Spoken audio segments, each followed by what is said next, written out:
Hi friends, welcome to RIDHAA kitchen. இன்னைக்கு நம்ம பார்க்க போகிறது சூப்பரான சிக்கன் டிக்கா பார்க்க போகிறோம். வீடியோக்குள்ளே போகிறதுக்கு முன்னாடி மறக்காமல் RIDHAA சேனலை சப்ஸ்கிரைப் பண்ணிக்கோங்க. அப்படி பெல் ஐக்கான் வரும், அதை நீங்கள் ப்ரெஸ் பண்ணிங்கன்னா நான் போடுற ஒவ்வொரு வீடியோவும் உங்களுக்கு நோட்டிஃபிகேஷனாக வரும். ஓகே ஃப்ரெண்ட்ஸ், வாங்க வீடியோக்குள்ளே போகலாம். இதுக்கு தேவையான பொருட்கள் என்னென்னு பார்த்துடலாம். கெசூர் மேதி 1 டீஸ்பூன், தயிர் 2 tablespoon, chaat masala 1 teaspoon, chilli powder 2 teaspoon, garam masala 1 teaspoon, ஒரு லெமன் ஜூஸ், டைஸாக கட் பண்ண ஒரு ஆனியன், ஒரு கேப்சிகம் இந்த மாதிரி கட் பண்ணிக்கணும்.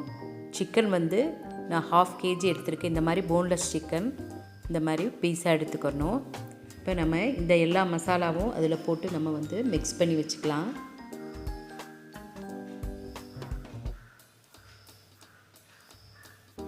கேப்சிகம் ஆனியன் இதில் சேர்த்துக்கலாம். கேப்சிகம் ஆனியன் இன்னும் கொஞ்சம் வேணாலும் அதிகமாக சேர்த்துக்கலாம், நல்லா டேஸ்ட்டாக இருக்கும். தயிர் 2 tablespoon, chilli powder 1 teaspoon, chaat masala 1 teaspoon, garam masala 1 teaspoon, chilli powder நம்ம காரத்துக்கு தகுந்த மாதிரி போட்டுக்கலாம். இஞ்சி பூண்டு paste 2 tablespoon, lemon juice ஒரு லெமன் ஜூஸ் போட்டு புளிஞ்சிக்கணும். கெசூர் மேதி இந்த மாதிரி நல்லா கசக்கி புளிஞ்சு இது நல்லா மிக்ஸ் பண்ணிவிட்டு இதை நம்ம ஒரு 4 hours அப்படியே வெளியே வைக்கணும். இல்லாட்டி ஃப்ரிட்ஜில் கூட நம்ம வச்சுக்கலாம். இதை உப்பு சேர்த்து நல்லா மிக்ஸ் பண்ணி இதை நம்ம அப்படியே மூடி ஒரு 4 hours அப்படியே ஃப்ரிட்ஜுக்குள்ளே வச்சுக்கலாம். அப்போ தான் நல்லா பிடிச்சி நல்லா ஊறி நல்லாயிருக்கும். அப்படியே 4 hours இருக்கட்டும். இப்போ 4 hours ஆயிடுச்சு. இப்போ எடுத்துகிட்டு இதில் நம்ம கொஞ்சமாக ஆயில் சேர்த்துட்டு இதில் நல்லா மிக்ஸ் பண்ணிக்கலாம்.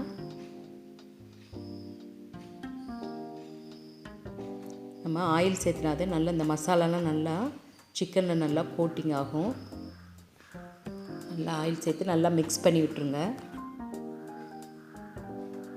இந்த சிக்கன் ரொம்ப டேஸ்ட்டாக இருக்கும். இந்த மாதிரி ஒரு பேம்பூ ஸ்டிக்கை தண்ணியில் டிப் பண்ணி ஒரு 1/2 hour வச்சுட்டு அப்புறம் எடுத்து இதை நம்ம அரேஞ்ச் பண்ணிக்கலாம். ஃபஸ்ட்டு சிக்கன், அடுத்து கேப்சிகம், அடுத்து ஆனியன் வச்சுக்கலாம். இந்த மாதிரி மாற்றி மாற்றி வச்சுட்டு ஸ்டிக்கை அரேஞ்ச் பண்ணிக்கலாம்.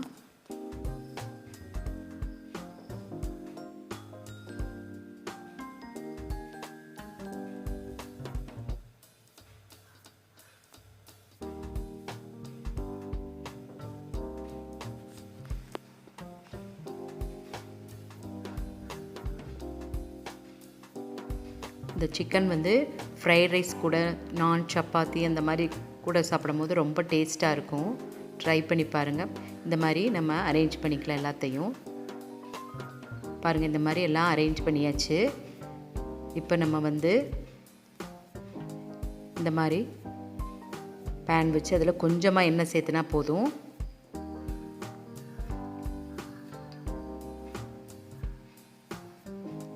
எண்ணெய் நல்லா காஞ்சோன்னு அதில் நம்ம ஸ்டிக் எல்லாத்தையும் எடுத்து அரேஞ்ச் பண்ணிக்கலாம். இந்த மாதிரி அரேஞ்ச் பண்ணிக்கலாம்.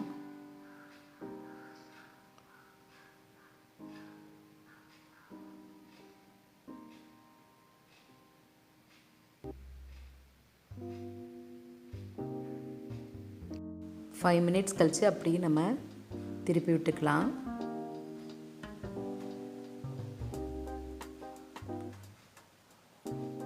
பாருங்கள், சிக்கன் அப்படியே கலர் சேஞ்ச் ஆகுது. நம்ம அடுப்பை சிம்மிலே வச்சு இது ஒரு 10 to 15 minutes அப்படியே நம்ம ஃப்ரை பண்ணணும். இது ஒரு 3/4 ஃப்ரை ஆனால் போதும்.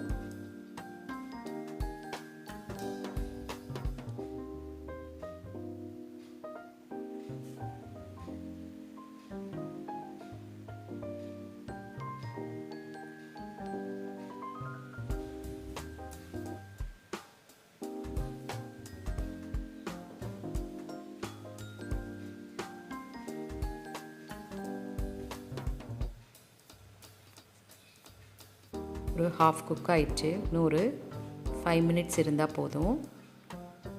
பாருங்கள், நல்லா கலரும் நல்லா சேஞ்ச் ஆயிடுச்சு. இப்போ இந்த ஸ்டேஜில் நம்ம அடுப்பில் இந்த மாதிரி ஸ்டாண்டு வச்சு நம்ம டைரெக்டாக நம்ம தீயில காமிக்க போகிறோம். அப்போ தான் அந்த ஃப்ளேவர் டிக்காவோட ஃப்ளேவர் வந்து சூப்பராக இருக்கும்.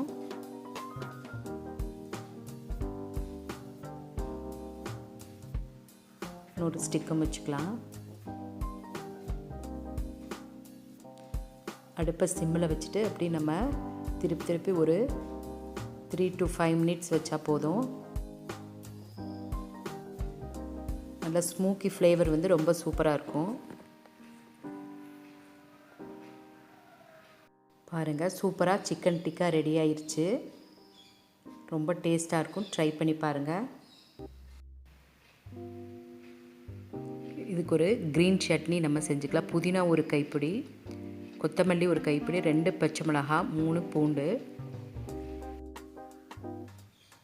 இதெல்லாம் சேர்த்து மிக்சியில் அரைச்சிட்டு ஒரு 100 கிராம் தயிர் வச்சுருக்கு. இது கூட நம்ம மிக்ஸ் பண்ணிக்கலாம். ரொம்ப டேஸ்ட்டாக இருக்கும். இந்த டிக்காவை வந்து இந்த க்ரீன் சட்னி கூட வச்சு சாப்பிடும்போது ரொம்ப டேஸ்ட்டாக இருக்கும். இப்போ நம்ம கொத்தமல்லி, புதினா, பூண்டு, பச்சை மிளகாய், உப்பு சேர்த்து நல்லா அரைச்சி இந்த தயிர் கூட நல்லா மிக்ஸ் பண்ணிக்கணும்.